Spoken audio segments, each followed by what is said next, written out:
Hukumnya bila seorang laki-laki menikahi Nasrani, maksudnya perempuan non-muslim, apakah perkawinannya sah? Apakah dia melakukan hubungan tidak atau berzina? Baik. Bagaimana dengan Nabi Nuh, Nabi Lut dan Asia, istrinya Firaun? Baik. Mari kita lihat, ini pertanyaan bagus sekali dan dikomparasikan dengan kisah yang berbeda dan kias yang berbeda. Pertama, larangan menikah beda agama itu jelas sekali. Quran surah kedua Al-Baqarah ayat 221, posisi paling kanan sebelah atas.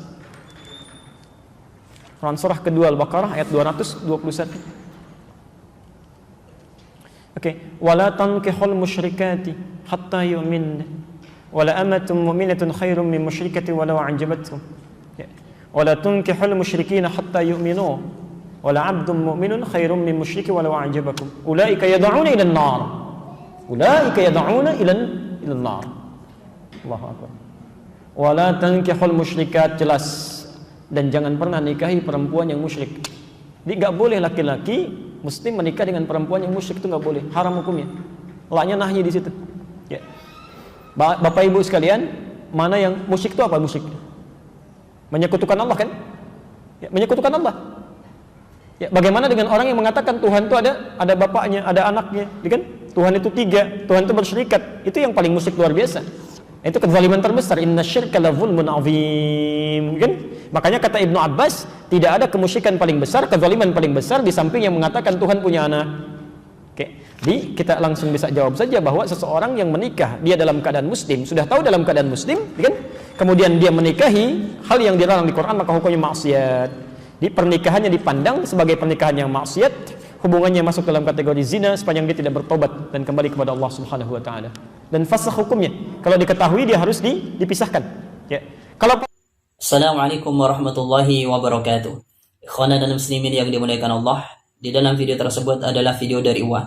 Wah itu di dalam video tersebut mengatakan seseorang muslim yang kawin dengan seorang yang musyrikah atau seorang perempuan yang non muslim, maka status pernikahannya itu tidak sah. Jika status pernikahannya itu tidak sah, maka semua hubungan yang mereka lakukan itu adalah maksiat.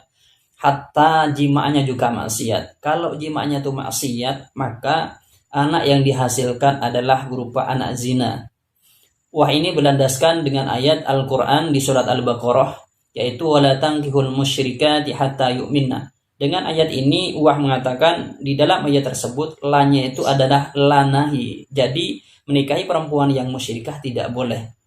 Akan tetapi pernyataan Wah ini setelah saya lihat dari beberapa referensi, ternyata pernyataan Wah ini tidak benar atau dalam artian itu salah. Pertama, seperti yang ada di dalam kitab Al-Muntaqo Syarhul Muwatta.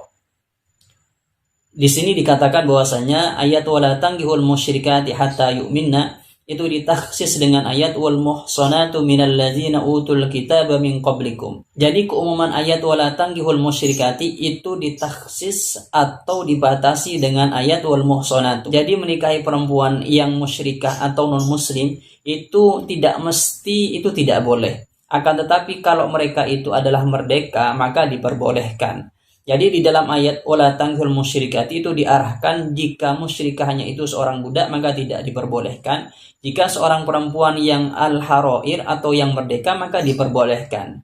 Seperti yang di sini dijelaskan fa'abahallahu ta'ala nikaha harairihinna. Maka Allah Subhanahu wa taala memperbolehkan untuk menikahi perempuan-perempuan yang merdeka dari ahlul kitab atau orang musyrikah. Wa ala dzalika jama'atul fuqaha'i, dan juga sependapat dengan pernyataan bahwasanya bolehnya seorang muslim menikahi perempuan yang musyrikah adalah banyak di kalangan fuqaha. Dan juga dari beberapa sahabat mempraktikkan menikahi seorang perempuan yang musyrikah.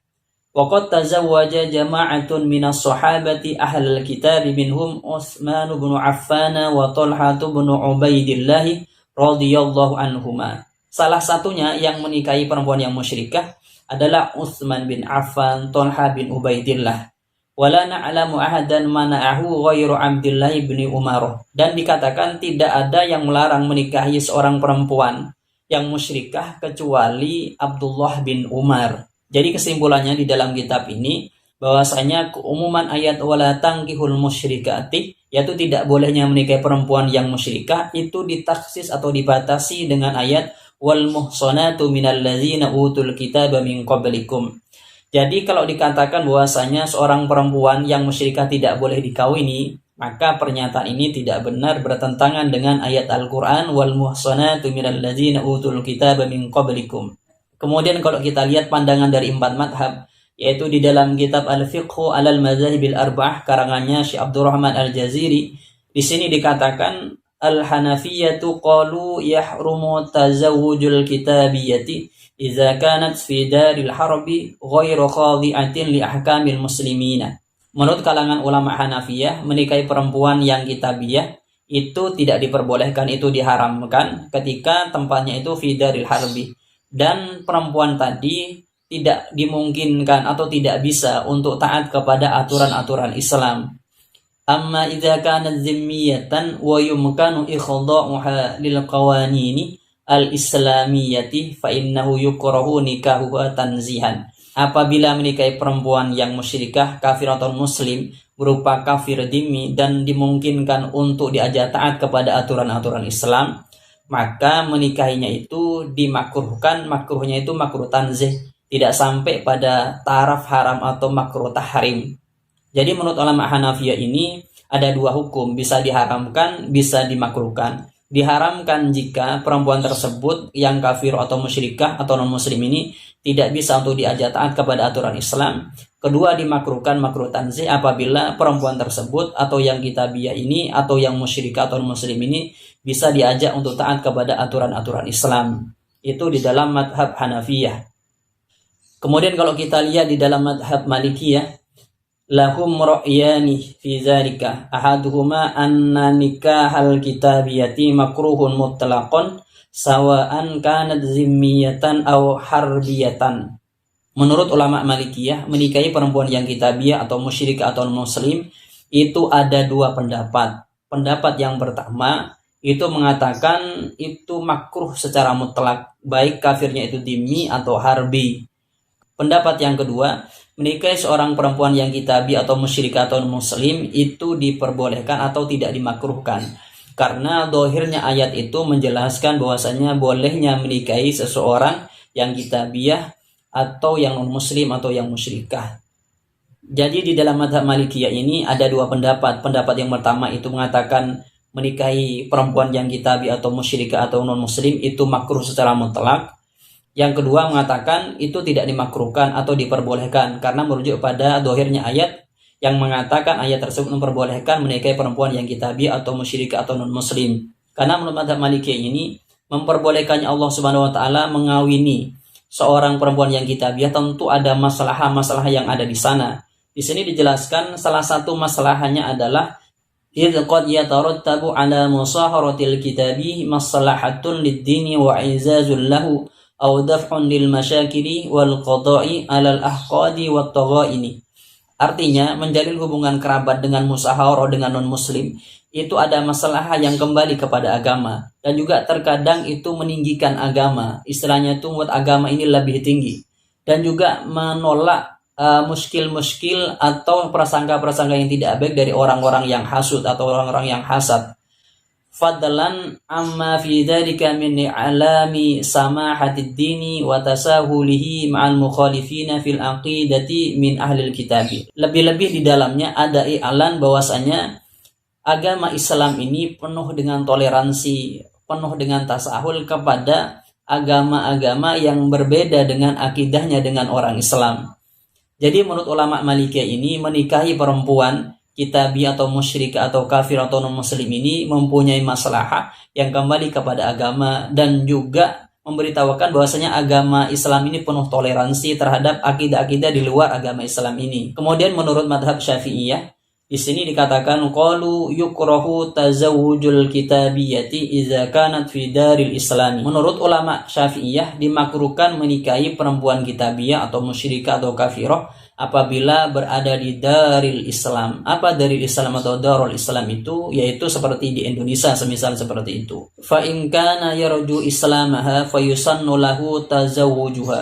Akan tetapi bila diharapkan keislamannya perempuan yang akan dinikahi tadi, maka disunnahkan untuk menikahi perempuan tersebut.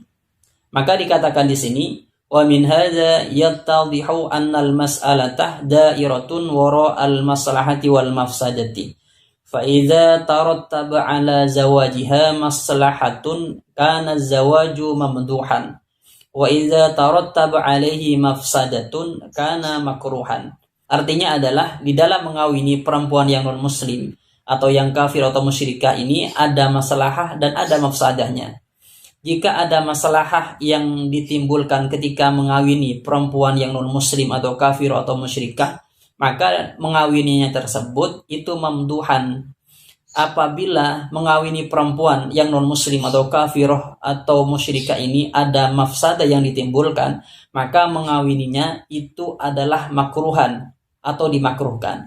Jadi kalau kita lihat di dalam madhab Syafi'iyah sendiri, di dalam mengawini perempuan yang kitabi atau musyrikah atau non muslim atau kafirah ini, hukum maksimal yang diberikan adalah itu makruh apabila ketika mengawini perempuan yang kafirah tersebut atau yang musyrikah tersebut ada mafsadah.